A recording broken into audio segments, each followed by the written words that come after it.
প্রথম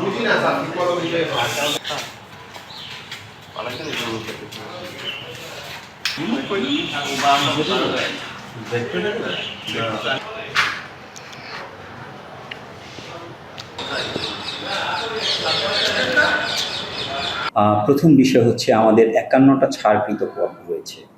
5 বছর আগে থেকে এই পদগুলোতে শিক্ষক নিয়োগ দিতে পারত।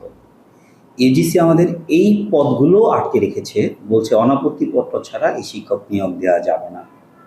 আমরা একজন শিক্ষক 4-5 জন শিক্ষকের লোড নিয়ে আপনার ইউনিভার্সিটি পরিচালিত করে আসছি। আপনি দেখেন কোয়ালিটি এডুকেশন কীভাবে দিবেন।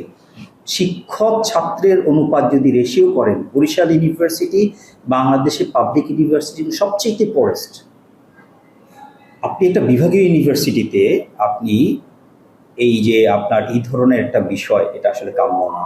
আমরা আসলে এই এত বেশি লোড নেওয়ার পরেও যখন আমাদের এই ধরনের প্রশ্ন আসে, দেখেন সংবিধি ছাড়া যদি শিক্ষকদের পদোন্নতি পর্যালোচনা না হয়, তাইলে সংবিধি ছাড়া আপনার পরীক্ষাগুলো সার্টিফিকেট কিংবা আপনার ডিগ্রি অ্যাওয়ার্ড এটা কি করে? এটা কি দ্বিচারিতা না? বাত ব্যথা, প্যারালাইসিস কিংবা আর্থ্রাইটিস, আধুনিক ফিজিওথেরাপি ও পুনর্বাসন চিকিৎসায় নির্ভরযোগ্য নাম ডিপিআরসি। একটা জিনিস নীতিমালা দিয়ে চলতে পারে, আরেকটা নীতিমালা দিয়ে চলবে না। সিন্ডিকেটের পাশকৃত নীতিমালা আছে আমাদের, আবার ঠিক অভিন্ন নীতিমালার কথা বলছেন, সেটা তো 9 নম্বর ক্লজে আছে যে অভিন্ন নীতিমালা যদি আমরা অ্যাডপ্ট করি তাহলে আমরা আমাদের প্রচলিত যে বিশ্ববিদ্যালয়ের নীতিমালা সেই হলোকে একটা প্রমোশন পাবো।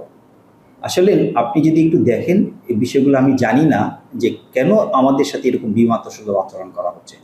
আমি বিশ্ববিদ্যালয় প্রশাসন ইউটিসি মহোদয়ের দৃষ্টি আকর্ষণ করতে চাই যে আমাদের বরিশাল ইউনিভার্সিটির এই ইস্যুগুলো অতি সত্বর আপনার সমাধান করে ছাত্রদের শিক্ষা জীবনকে স্মুথ করার জন্য, এবং আমরা শিক্ষকরা অবশ্যই ছাত্রদের এই বিষয়গুলো বুঝি। আমরা ছাত্রদের প্রতি সহানুভূতিশীল, আমাদেরকে যেন মুখোমুখি দাঁড় করিয়ে না দেওয়া হয়। আমরা বলতে চাই যে যদি এই যে কয়েকদিন আমাদের 2 দিন নষ্ট হয়ে গেল, আমরা প্রতিদিন শুক্র শনিবারে ক্লাস পরীক্ষা নিয়ে এটা কভার আপ করে দেব, কিন্তু আমাদের যে ন্যায্য বিষয়গুলো এগুলো একটু সুরাহা হওয়া দরকার।